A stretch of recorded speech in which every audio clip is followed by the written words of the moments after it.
ವೀಕ್ಷಕರೇ, ರಿವ್ಯೂ ಚಾನೆಲ್ಗೆ ಸ್ವಾಗತ. ಭಯಾನಕ ಘಟನೆಗೆ ಕದುಂಬಾಗಿದೆ ಆಫ್ರಿಕಾದ ಬುರ್ಕಿನಾ ಫಾಸೋ ದೇಶದ ಕಯಾ ನಗರ.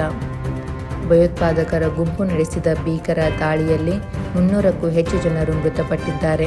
ಈ ಘಟನೆಯ ಹಿಂದೆ ಜಮಾತ್ ನಸುರೆಲ್ ಇಸ್ಲಾಂ ವಲ್ ಮುಸ್ಲಿಮೀನ್ JNIM ಎಂಬ ಉಗ್ರ ಸಂಘಟನೆ ಕೈವಾಡ ಹೊಂದಿದೆ. ಇದು ಈ ಪ್ರದೇಶದಲ್ಲಿ ಇತ್ತೀಚಿನ ವರ್ಷಗಳಲ್ಲಿ ನಡೆದ ಅತ್ಯಂತ ಹಿಂಸಾತ್ಮಕ ದಾಳಿ.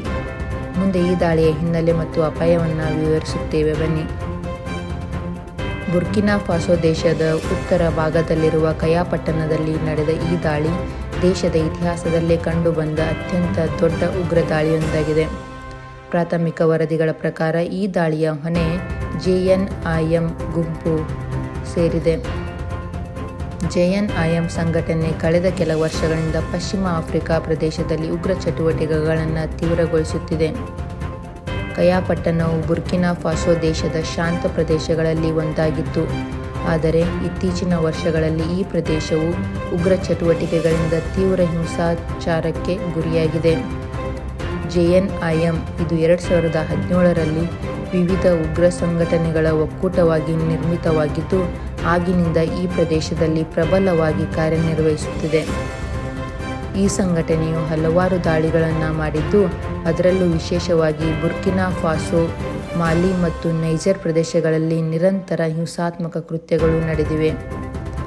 JNIM ಈ ದೇಶಗಳ ಹಲವಾರು ಗ್ರಾಮಗಳಲ್ಲಿ ಮತ್ತು ಪಟ್ಟಣಗಳಲ್ಲಿ ಭೀಕರ ಅಪಾಯವನ್ನು ತಂದೊಡ್ಡಿದೆ. 2019ರಲ್ಲಿ ನಡೆದ ಅಗ್ರ ಉಪದ್ರವಗಳಲ್ಲಿ ಈ ಸಂಘಟನೆಯು ಮಾಲಿಯಲ್ಲೂ ಪ್ರಚಂಡ ದಾಳಿ ಮಾಡಿತ್ತು.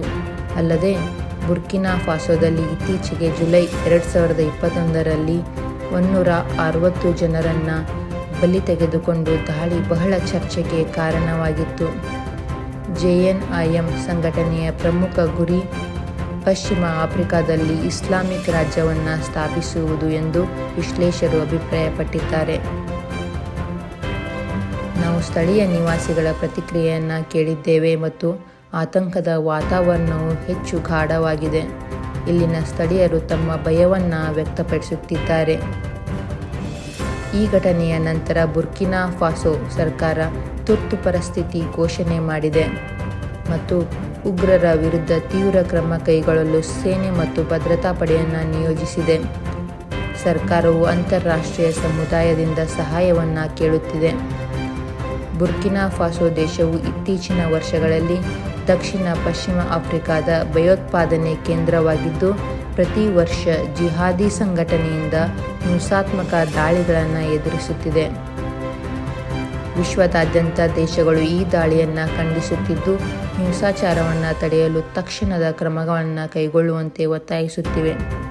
ಈ ಭಯಾನಕ ಸಂಘಟನೆಯು ಆಂತರಿಕವಾಗಿ ಪರಿಣಾಮ ಬೀರಿದ್ದು, ಮುಂದಿನ ದಿನಗಳಲ್ಲಿ ಹೆಚ್ಚು ಮಾರಣಾಂತಿಕ ಕೃತ್ಯಗಳು ನಡೆಯುವ ಸಾಧ್ಯತೆಯೂ ಹೆಚ್ಚಾಗಿದೆ. ಈ ಘಟನೆಗೆ ಸಂಬಂಧಿಸಿದಂತೆ ದೇಶದ ಸೇನೆ ಮತ್ತು ಅಂತಾರಾಷ್ಟ್ರೀಯ ಶಾಂತಿ ಸೇನಾ ಪಡೆಗಳು ಕಯಾ ಪ್ರದೇಶದಲ್ಲಿ ಕಾರ್ಯಾಚರಣೆ ನಡೆಸುತ್ತಿವೆ. ಭಯೋತ್ಪಾದಕರ ವಿರುದ್ಧ ಇನ್ನಷ್ಟು ಕಠಿಣ ಕ್ರಮಗಳನ್ನು ಕೈಗೊಳ್ಳುತ್ತೇವೆ ಎಂದು ಸರ್ಕಾರದ ಮೂಲಗಳು ತಿಳಿಸಿದ್ದಾರೆ. ಈಗಾಗಲೇ ಆಫ್ರಿಕಾ ಖಂಡದ ಹಲವಾರು ರಾಷ್ಟ್ರಗಳು ಬುರ್ಕಿನಾ ಫಾಸೋಗೆ ಸಹಾಯ ನೀಡಲು ಮುಂದಾಗಿವೆ. ಇಂತಹ ದಾಳಿಗಳು ಮತ್ತೆ ನಡೆಯದಂತೆ ತಕ್ಷಣವೇ ಸೂಕ್ತ ಕಾರ್ಯಗಳನ್ನು ಕೈಗೊಳ್ಳಲು ಅಂತಾರಾಷ್ಟ್ರೀಯ ಸಮುದಾಯದ ಸಹಾಯ ಅವಶ್ಯಕತೆಯಾಗಿದೆ.